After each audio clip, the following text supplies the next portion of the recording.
In the early 15th century, a brutal conflict raged between England and France, the Hundred Years' War.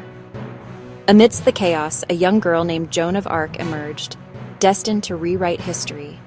But her fate and her final moments were nothing short of tragic. The war, which had begun in the mid-14th century, saw France increasingly on the losing side.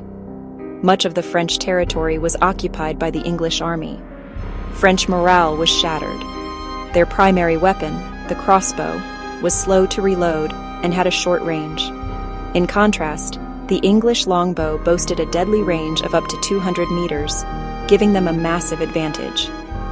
It was said that 1,000 French soldiers would flee upon encountering just 200 Englishmen. The war seemed lost.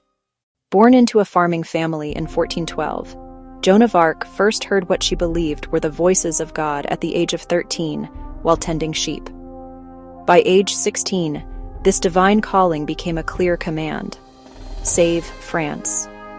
In 1429, she sought out the Dauphin, Charles VII, and requested an army.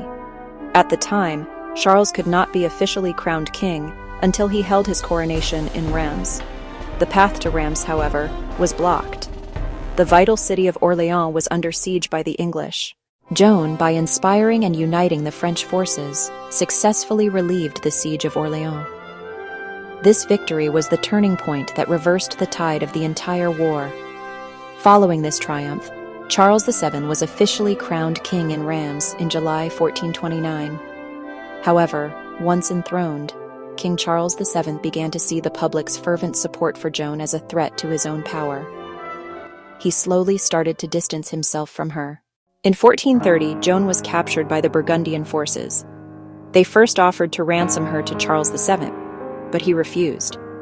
The Burgundians then handed her over to the English. England sought to discredit Charles VII's legitimacy and divide French sentiment by having Joan condemned as a heretic and burned at the stake.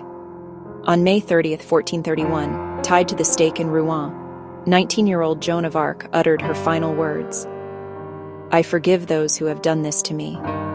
Her execution sent shockwaves across the people.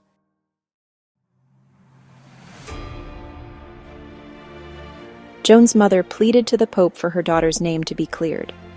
King Charles VII, having won the war, also realized that restoring her honor would strengthen his own reign and requested a new trial.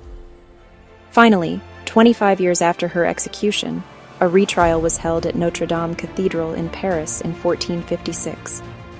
Her conviction for heresy was nullified, and she was recognized as a martyr.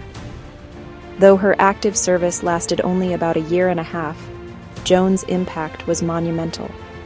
Her actions boosted French morale, leading to the recapture of most occupied territories from the English. In the early 19th century, Napoleon championed Joan as a national hero to inspire nationalism. Over 20,000 statues of her were erected across France. She became a timeless symbol of overcoming crisis, a role that continued even into World War II. Today, Marianne, the national personification of the French Republic, is often seen as inheriting the spirit of Joan of Arc. In 1920, Pope Benedict XV canonized Joan, solidifying her historical and religious significance as a saint. This has been Brainy Buffet. Thank you for watching.